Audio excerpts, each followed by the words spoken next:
What's up, guys? I'm AJ. You're watching the Indiana Lacrosse Channel. Welcome to our very first ever coaches interview. And I'm here with a great friend of mine, a mentor, and overall just amazing lacrosse player and coach, Coach Sean Cross. Thanks for joining me today. Thank you for having me. This is amazing. I love this place. Everything about it's amazing. Thanks. So tell me a little bit. So you're from Long Island. From Long Island. Are you a? But I have to say I'm from Mineola, Long Island. So that's a different part. When people start thinking about Long Island lacrosse, they don't think of Mineola lacrosse as the hotbed of lacrosse. They think of Manhasset or Garden City. So anyone watching knows, but as we go forward, I'll probably tell you about some of the key players that I played with that have made big impacts on the world of lacrosse. That's cool. So are you a Lizards fan then?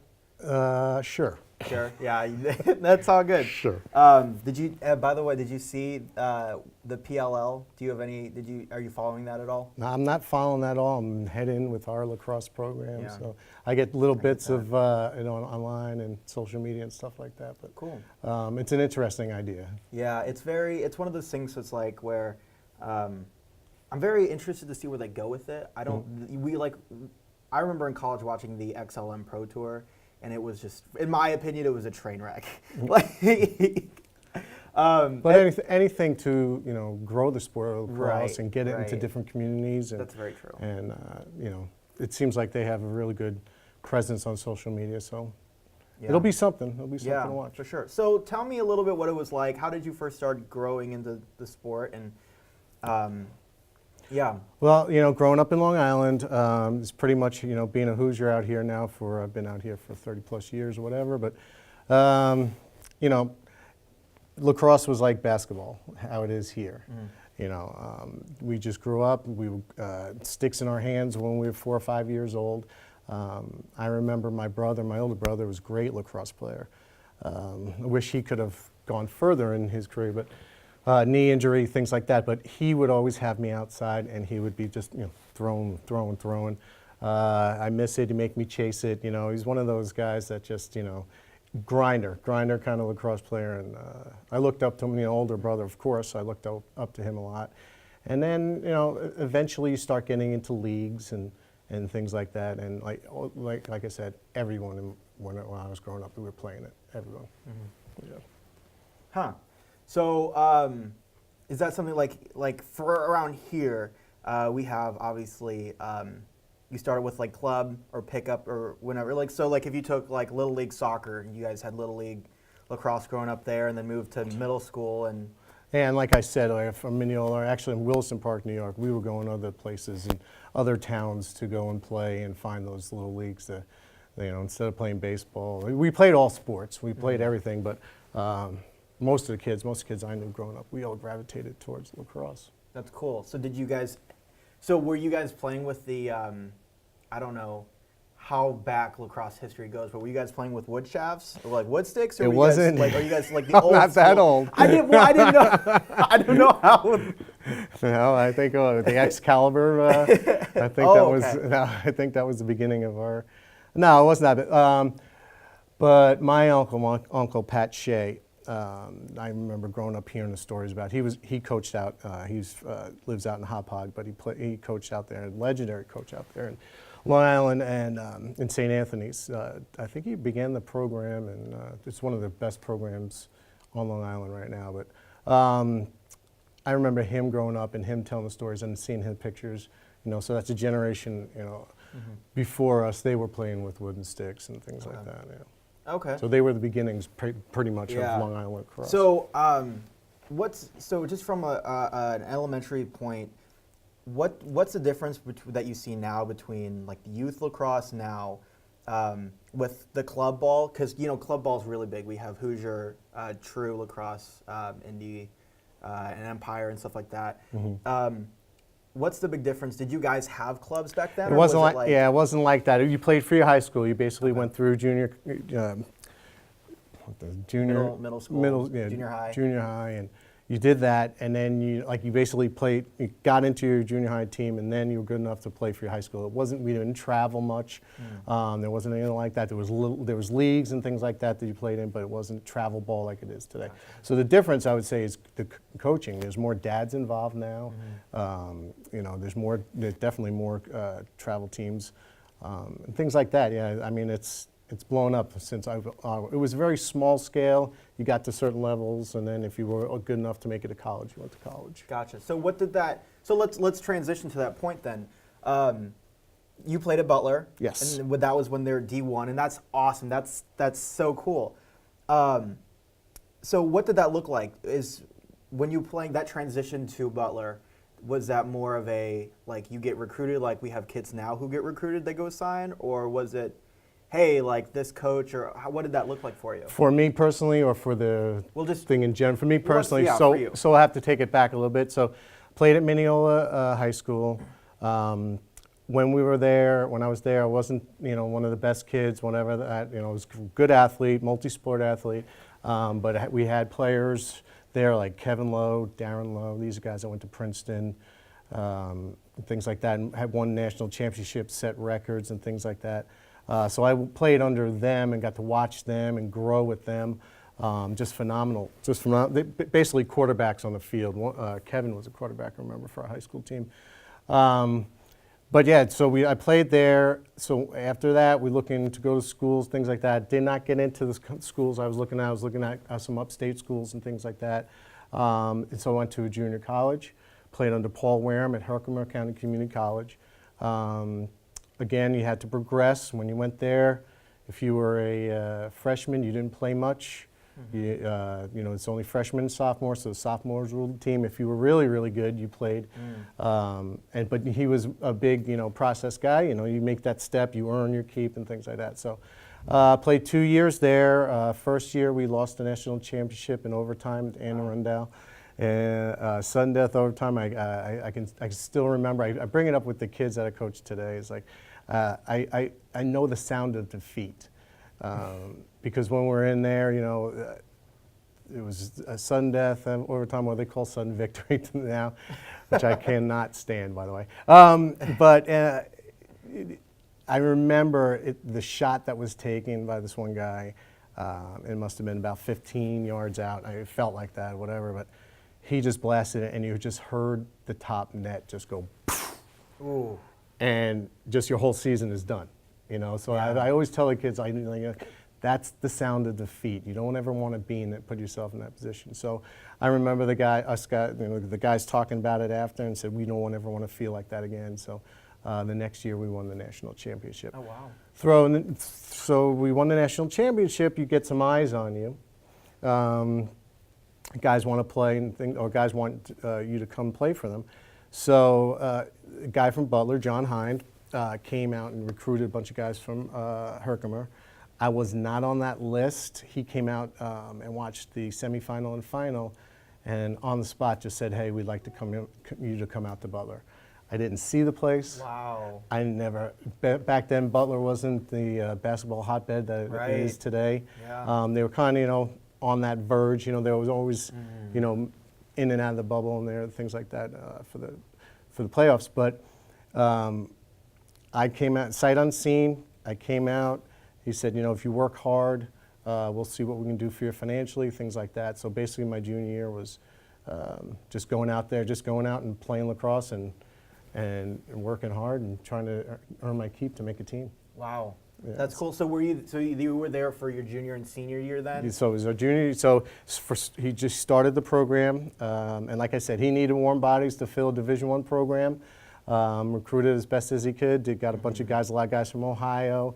I know Butler at the time wanted the lacrosse program to bring a lot of East Coast people to the school. They were growing as well. So they started soccer that year, lacrosse that year. And things like that. So it was exciting. It was exciting times. There was no lacrosse in Indiana at all. Nothing. I bet that must be crazy. I mean, I feel like I know that there are times when I will go and walk around or I'll mention that I coached lacrosse or played lacrosse, and people are like, "What's that?" Yep. And you're like, "What do you mean? But And then once they get some knowledge in it, they said, I wish I could have played that when I was in high yeah, school. I've actually gotten that a lot. So when we first got there, we're looking for places to play. We're lacrosse players. We want to throw. Right. So I remember, my one of my professors come in and she goes, I saw you out there doing something with a big net, and she must have seen me with my cousin Donald. But she goes, it looked like you guys were trying to catch butterflies. Butterfly net. And so now that's lacrosse. You just start telling them. But to go a little bit further, a lot of guys stayed in Indiana. They got jobs out here. A lot of the dads, or they weren't dads yet, but they started their own little programs. They started up there north with Carmel, and some of the programs you see up there. They started all that, and just because they were, they graduated here, they stayed here, and they wanted to be a part of something that could grow the sport in Indiana, Right. Which it had not had at that point. Yeah. So what were your 2 years at Butler like? I mean, we've talked a little bit. I mean, we're close, and what I've seen on Facebook, you scored the first goal at Butler, like in the program's history. Like, to me, that's so huge. We talked about the other day when we were watching game film that you played on at UNC's that grass field or whatever. So, like, to me, as someone who I never got that far, Right? but you like, even during practice, and you're like, oh yeah, I played on that field. To me, I stepped back and I was like, whoa. Well, first when we first came out, we started practice. There were walls and walls of snowbanks, and we were out in the in the parking lot. Yeah. That was hard. They didn't have the space. They didn't have all the facilities like they have today. So that was an eye opener. But what Coach Hine did for us was he put a top rate schedule on us. We were traveling. When I played up in Herkimer, we played all the schools that were up in New York. We sometimes, we kind of went down to Maryland, things like that. Championship-wise, you get to that experience. But the experience he gave us on bus trips, going to North Carolina, playing Notre Dame, just all on the East Coast. I mean, it was just an experience I didn't think I was going to get, and once I got it, once it was a part of me, it has stayed with me forever. That's cool. Yeah. That's really cool. So let's. What differences do you see now between college back when you played, right? Since you've played all these teams, Notre Dame. What are the big differences you see in not only athletes but the game? How has the college lacrosse changed? Well, the athletes, we've always had the athletes, but the athletes now, it's different. Their skill level is incredible. I talked about with Kevin Lowe and Darren Lowe when I played with them. Their skill level, their stick level, their dad was a coach at Manhasset in Long Island, and he was just a phenomenal coach, legendary coach there as well. So they had that skill set and that lacrosse IQ. But the kids now, they are starting really young and they are being coached up. So that's a big difference, the way that they're being coached. Sometimes overcoached, sometimes that goes into it as well. But when I think of their skill level and the way they can pass and catch and throw, when I was playing, it was some guys would just grab the ball and they would bulldoge in and get through the biggest guy that was in there, fastest guy. The defense has become so much more complex, the defensive situations and sets they put in, and how coaches get kids to buy into those things. There were no slides like we have today, and it wasn't like that at all. It was just man-to-man defense, and just it is a totally different game. That's really cool. Going, I don't know if you can talk about it, but the new rules have really made a big impact on what we're seeing today too. Right. As well. Yeah. With the diving in the crease, I'm sure we'll see at some point there'll be someone trying to do a Gary Gate from the back end, or the air gate, trying to dunk it in. And so keep going back like that. Those are some of the trips that I love. That my parents took us up to Syracuse, and we got to see those Final Fours. I actually got to see that Gary Gate in person. Wow, so that's so cool. I had two cousins that played for Cornell. My uncle Pat Shea, his kids. I also went to Butler with Donald, and he's my cousin as well. Yeah, he had 4 boys. Daniel went to Georgetown. So they played up at Cornell, so they were in the Final Four and things like that. We got to see all those games. So we got to see Gates play, got to see that shot as well, and it was a memory. Oh, man, that was... I would have lost it, man. Everyone in the dome did. It was really cool. That's so cool. So tell me a little bit more about the memories that you had over at Butler. Obviously, those trips meant a lot to you, and I think a lot of guys, when you play college, I think that's one thing that you remember. I mean, I have a lot of memories of long trips out to Pennsylvania and to Michigan, and that's not going to North Carolina. I will say that, but well, I think with lacrosse, it brings out a lot of characters. There are a lot of characters. You've probably seen it as you've gone through. You see it in the team that we coach. It brings out a lot of personality, a lot of strong personalities. And when you get those guys together, you get them on a bus trip, a lot of stuff happens, a lot of fun stuff, a lot of team bonding, and those memories that last forever. I mean, I was just posting on Facebook the other day. Bus stopped right in front of Butler, where the Butler office was, and just like a flood of memories came back of this is where the bus used to drop us off. We'd play card games, we'd laugh, we'd sing. There weren't no movies on the buses like they have now. You couldn't, like right now, nowadays, guys get on the bus and they can watch the games that they just played, or you can watch film of other teams, or they can just kick back and watch, movie after movie. We had each other. It was just, bonds and friendships that last until this day. That's awesome. Yeah. That's really, and I think that's one thing about the lacrosse community as well, is because, I mean, we drove in 18-passenger vans, right? I mean, they're so crappy, and all the memories that I have. I mean, I remember, you kind of talk about watching movies. I mean, there was one guy who had Frozen, the only movie he had on his laptop, and he put it in the dashboard of this 18-passenger van. I just remember all of us just belting out to every song. I mean, when you get 18 guys just going at it, coming back from an awful loss in Pennsylvania, and you're just like, what, screw it. But but that's like what we're talking about. Like lacrosse brings out a lot of that, a lot of your, who you are and how much fun you like to have, and it's just one of those kind of sports that I don't know if people take for granted, but it's a blast. Kids like being with each other in the sport. Let's talk more about your time at Butler in the sense of lacrosse sense of so you talked about you guys had a great regiment. What were some of the harder teams back in the day or what were some good games that you remember? Well, Coach Corrigan had just, he was in there for a few years up at Notre Dame, so he was beginning that program. We go back, just thinking about Butler, we started that program. So, thinking back today, I started Ron Colley. So I think that was a good prelude to, what I was going to do later on. And I think you have that now with what you have done at Taylor. You saw the beginnings and things like that. But he was up there, but we got to play Michigan State. I mean, we got some really cool things. Ohio State. That was one of my fun times and one big memories is Ohio State. We walked in there and we're saying, oh man, one day we're going to be playing in there, not on the side fields. And now they're playing in the horseshoe. They've transformed their program from being on the outside, and now they can play inside on this football stadium. So those were our main things. We went out to Air Force. Wow. Yeah, we got to. That was one of our trips every year. They were in our league, and everything they say about that. Dealing with the air and all that stuff, and just the different climate that they have there. It could be snow, rain, sun. And it was just a beautiful trip. Coaching, talking about bonding. We were going hiking. We were doing all these kind of cool things out there. So that was a lot of fun.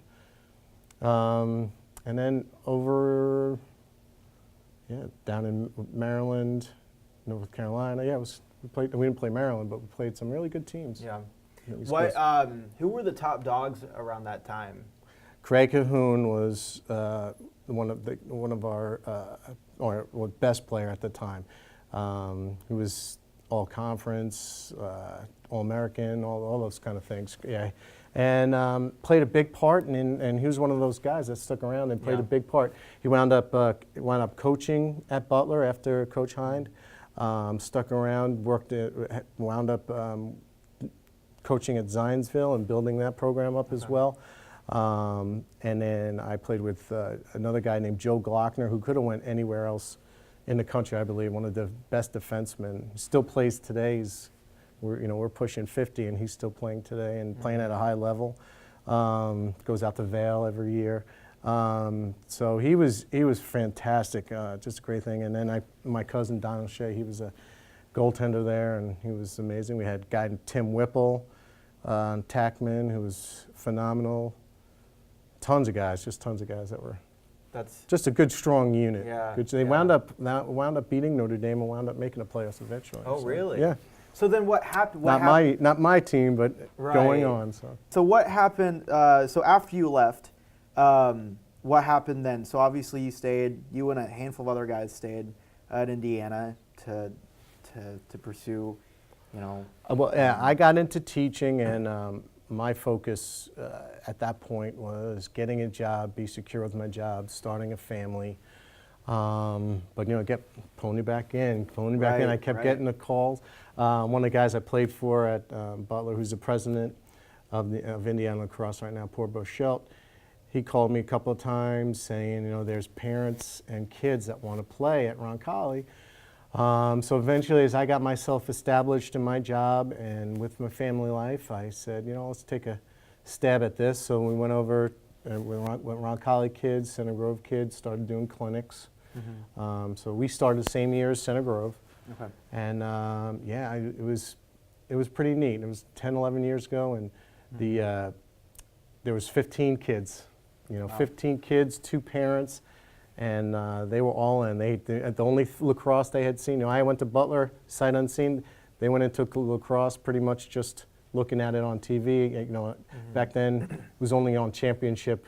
Right, on Memorial Day. Yeah, on the ESPN. So that's where they'd see it. Okay. And then so they were interested in it, and so wound up me and a guy named Andy Simcoe. We started the program, and it's been rolling ever since. That's awesome. Yeah. And that's one of those things where, for me, when I came out, the advice that I was getting is if you're going to go coach, look for a good program, look for an established program, something that's not, solely, especially as a young kid, that's solely parent run, that's solely, and so Roncalli for me was a no-brainer. I mean, it's South Side. Like, I have allegiance to the South Side for the most part. Like, I grew up here. Went to Franklin Central. Of course, we hated Roncalli, but of course. That's I had actually, when people found out I started coaching at Roncalli, I had a couple people who I graduated with who I had not talked to in years. Go, what are you doing over there? I've seen the Facebook posts. Yeah. Yeah. What Roncalli? What? Yeah. Right. I was like, I mean, so it's a gig. Yeah, it's a gig. But you fall in love with it, and as an outsider who walked in, you grew up with lacrosse your whole life, but you fell in love with Butler. Yeah. And so you can kind of attest, but I had no idea what lacrosse was until I was 18, 17, 18-ish, and walking on and falling in love with the sport, falling in love with the culture. There's definitely something to be said about the guys who have never knew about it, and then came into it and started loving it. Like, when that love, like when you fall in love, like my wife sometimes she gets frustrated with me because she's like, I don't think you ever fell in love with me. You fell in love with the cross. And I'm like, well, no, it's 2 different things. But I really... You just keep falling. Just tell her that. I'm still falling. Still falling. Good save. Yeah. But I think that's really awesome. And to look at a program like Roncalli that's been around for 11 years. And it's still going, and it's still thriving. And just like any program, it has its ups and downs. Right. But so. And I think that's why you are such a good fit for this program. You fell in love with the game later than usual, than most kids do. That's pretty much what we have. We don't have, we had a junior program, but it kind of, went by the wayside for a year or two. So we're building that up again. It's doing awesome now. But basically, for the majority of the time that we've had here, we've gotten kids from when they're freshmen, either freshman, sophomore, junior year, and we're helping them fall in love with the program. So I think Right. that's why you are so good with them, because you can relate to their circumstance and how you want to keep them in the game, love the game, and build them up. Right, because it can be very frustrating. It is. Especially, walk on as a freshman, sophomore, and especially if you play other sports, right? We Yep, have athletes absolutely. who are multi-sport athletes. We have football players, baseball players, and they soccer players, and they try, and they can't catch and they get frustrated. Well, I mean, It's the most. I always tell them it's the most humbling thing. We will teach you, and first of all, we want to get the stick in the hand, because Right. once they get in the hand, they'll love it. Right. We always say that. Every coach will say that. But it's humbling because we teach them this one, and then we say, nope, knock it over. You got to do this Yeah. lefty too as well. And then Yeah. it's like, whoa, how do Right. I do this? You know? Right. Am I falling in love with this? And you just got to keep working right. with them on it. And lacrosse is one of those sports where, you can kick the ball with your left foot. Yes. You can dribble a basketball with your left hand. But lacrosse is actually one of those sports where you really do have to be strong with your non-dominant hand. Right. Because you could be in situations where you could get hurt if you don't switch. If you don't. Absolutely. And so that is something that gets very frustrating, and one of those things where you really do have to build up that other side of your body and that other muscle memory. Just wrapping everything up, with lacrosse at Roncalli and south side of Indianapolis, what does that growth look like, not only for you, switching from player to coach? For me, I'm going through the struggles of I want to play, but I also want to coach. And Right. I got both feet in each of those buckets, and that I struggle with that from time to time. Right. But how have you grown from being a player, from being this incredible player, this awesome past, and then kind of almost hit this brick wall of what is Indiana lacrosse, and making that transition to growing the sport here? Well, and I think, I did hit a wall where, I stopped playing and become more, wanted to, anything as you're getting older, you want to leave a legacy. I have so many coaches that are in my life.